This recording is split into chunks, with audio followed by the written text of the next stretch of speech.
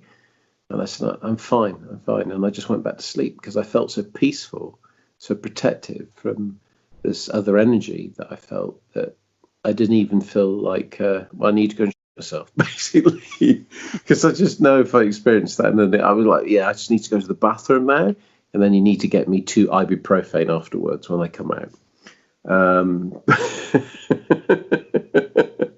And then possibly a whiskey or a brandy, or possibly just give me a whole bottle of vodka, and then you won't see me for a week. No, seriously, I mean that. But I said to you before that my previous, the girl that I was seeing at that time, who'd stayed over a couple of nights before in that same room, had done a card reading for me because she was into spiritual stuff. And I feel that I made a mistake there because she kind of, although she didn't dabble in like the occult or anything, satanic or anything like that, she did dabble in that world. And I felt later that perhaps that's what happened. But interestingly, she said to me that perhaps it was a psychic vampire that I'd had an experience with. And that's a whole another rabbit hole to go down. Yeah, but they are out there. I have read up about that. But I did see it, and I can still see that face, those eyes. I can see it now in my mind's eye. I'm very thankful for whatever came in to help me. Did I really am? Because something did. Really. Oh yeah. But if that is all in the mind, though, the mind again. If you want to look at it from a different angle, if that is all created by the mind is a tremendously powerful thing. Incredibly powerful. Oh, yeah. Probably more dangerous than a supercomputer ever created. If our minds have that ability to create that, that's absolutely phenomenal. Yeah. Yeah, I think that sort of could lead into a whole other conversation about our minds and how we create our own realities with we think therefore we are, or something like that. I blame the tap water myself. Probably it's the fluoride in it, that's what it is. But if we delve too far into that, we'll probably get arrested, I think. Well, your video would probably be taken down pretty sharpish, I would imagine. Yeah, it'd be interesting to see. But no, I mean that's my own personal experience. So I didn't see anybody in that form, but I've seen things out the corner of my eye which you could class as shadow people. Yeah, I think it's interesting to be. And something I'd like to explore with some more stories, down the future, and obviously like open up more of a discussion about it, is there was a movie in the 80s called The Entity, which first touched on this. Really interesting film. But then there was a documentary that was made, I think it was in the early 2000s. Probably, I think came out just around the same time as we met. And it was titled the same. It was called The Entity, and it was Channel 5, I think it was. You can watch it on YouTube. It's available. If you just look up Entity documentary. And I think the thing for me was and this is what I find really interesting about sleep paralysis, is the commonality of what people see. So the fact that so many people see the Hat Man, so many people report seeing the old hag is another thing. So I'd love to, yeah, and the there's these commonalities, these repetitive things, and people like, in different parts of the world that experience the same thing, the same vision. I think that's the thing for me that I find so fascinating about it. Yeah. But if you think about our perception of time and space as well, if you like, it's not too big a leap to make to understand why perhaps people are seeing the same thing, because our understanding of time and our perception of it is not what it actually is, if you know what I mean. So perhaps people are perceiving the same thing for a reason, because they're sort of connecting with a different realm, a different place, all at the same time, but in different locations and at different times in the way that we perceive it. I don't know, but no, I've heard of the old hag. In fact, I used to work with someone that had a sleep I still can't say that word. Goodness me, I wouldn't be any good, would I, in a science fiction film tonight? I thought you were going to say, I used to work with an old hag. I won't go there. But no, I worked with somebody who had that experience, and it was the old hag. Mm-hmm. Yeah, laughing at him as well, which I remember. Mm-hmm. Yeah, sat in the corner of his room laughing at him. Yeah. But what made me laugh about it? Yeah. But what made me laugh about it is that this chap that I used to work with was like, when it all happened to him, he thought in his mind, because I don't think he could move, he couldn't speak, he just thought, "F you." God. It disappeared, and I just love that, because it's kind of like that. I always remember my mother said to me that, if you're ever in a situation with something that is of the paranormal, you could say, in the name of Jesus Christ, please leave me alone and stuff. And that does work. But also, if you say a very firm no, almost, like in... I've often said before, like in the film Ghostbusters, you've got Peter Venkman, who... obviously portrayed fantastically by Bill Murray. His character, which is probably heavily influenced by Murray, is a guy that's in that world that sees the same things as Ray and Egon, who are people who are more scientific minded. But he deals with it with a sense of humour, in a way that he's like, okay, where are you from originally, type thing, but I always think of the scene where they're on the top of the building and the Marshmallow Man is coming for them. And he says to Egon, he says, Ray's gone bye-bye. What can you do, Egon? And he said, I can't speak. I'm mortally terrified or something. And it's like the two perceived by the audience, the two really brainy characters are freaked out. And so Peter, with the way he deals with it, with his humour, is the only one that's functioning at that time. And I think that person I work with, who experienced that, they because they were a very humorous person as well.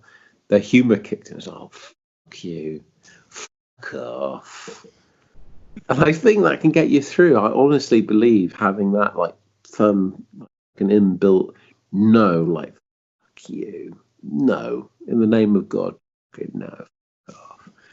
I think that can help you, and I think it did. It's funny when you think about it, but well, humor is obviously humor is a great. It is for absolutely, yeah, it really is. It's like, I think that's one of the appeals if you're really into Ghostbusters about Peter Venkman's character, that he does deal with everything. You probably secretly know deep down underneath it he's as brainy as the others, but he deals with it in his sort of comic, laid-back way. Yep. But yeah, I think that's what helped my friend that evening. But yeah, he had the old hag, and yeah, he said it was very vivid, very vivid. But he's the only person other than myself that I know that's experienced that type of very odd thing when you wake up in the middle of the night. But I have spoken to a lot of people who've seen things out of the corner of their eye, which you could class as shadow people. That seems to be more common than the Hat Man, to be honest with you. Yeah, I mean, there's obviously, we could go through dozens of the stories that I've told in the past on my channel, and there's all sorts of accounts of corner of your eye, shadow people. I think there's one in particular. There's actually one podcast I did, one of my from Deliver Us, the podcast I do. That is there was a series of events that went on, but they ultimately were being they were under attack from a series of shadow people. But yeah, very interesting. Well, this has been a good discussion. Did those people that were under attack, did they deal with it in humour, or? They got in a professional, like a specialist, to rid the house. I'll have to remember what episode that was now. I'll put a reference up on this video. You can have those little things that pop up that people can click on and go straight to that. I was talking to, this is probably way off the beaten track for what we're talking about. I was talking to another friend of mine who I work with, and he was saying that the house where he grew up in the north of England, here in the UK, when he was growing up as like a toddler, his mum had always felt like there was something bad there. They'd seen certain things around the house, and apparently, I think if I remember correctly, that he had, like as a toddler, had seen his mum and dad had seen him as a toddler interacting with things that they couldn't see, and so they were very put off by this, if I can put it that way. And the part of the UK they're in is Yorkshire. And if you're not from the UK, Yorkshire is a great place to be. Great people, and they probably take it as a compliment. I hope they would. They're fucking tough people from Yorkshire. They don't like to mess about. Tough people. And so, what I found so funny about it is that his father was slightly sceptical about all of this, but I think he had seen something there.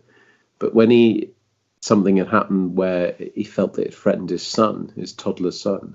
Apparently they came back from somewhere, they'd been out, and they went back to the house, and he said to the mother, he said, keep the boy with you, I'll just go in. And apparently he went in, and his mum, my friend's mum saw go up into the house and just go up into the area where it was. And apparently he was like, and I'm not going to do a Yorkshire accent because I could just apparently, now listen, off, basically, get the fuck out of my house, fuck off. And they never had any problems again, and I love that. But he was just like, no, yeah, I've tolerated you, but you don't, no, fuck off on your bike.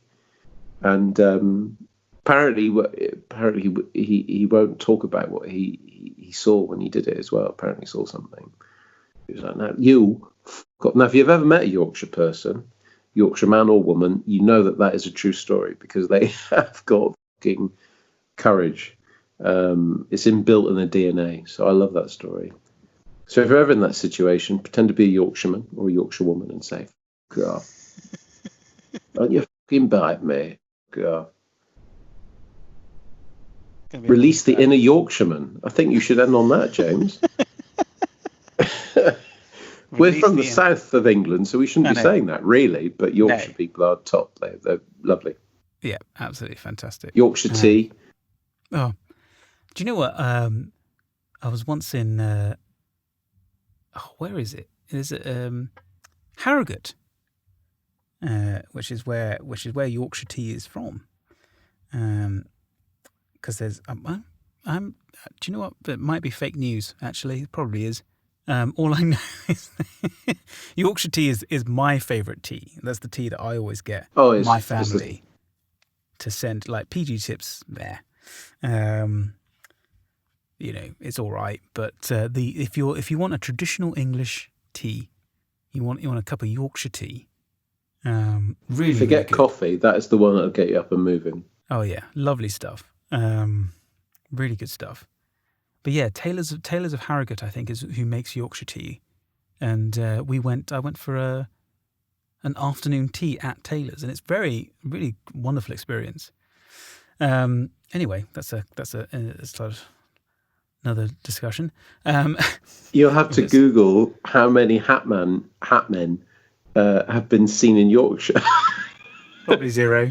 Probably zero. Oh, it's off, mate, with your bloody hat. Then your shadow antics. Oh. Dear. Well, this has been good. This has been a good conversation. I'm glad. Yes. I'm sorry. Sorry if I've embarrassed you. Not at all. I've got no excuse. I've got tap water. You got whiskey. Exactly. It's the fluoride. He says tap water. Well, it's an organic. An organic tap water. Organic tap water. We'll wrap up there. So thank you, Jim, for joining me. And we'll be back. I'll be back soon with some new stories. And if this is successful, we'll have another discussion about it. Even if it's not successful, we might have another discussion about it. Just because it's from a self-indulgent perspective, it's actually quite fun to talk about these sort of things. So yes, I hope you enjoyed this. Please leave some comments. Let us know your thoughts, and we'll hopefully you'll hear from us soon.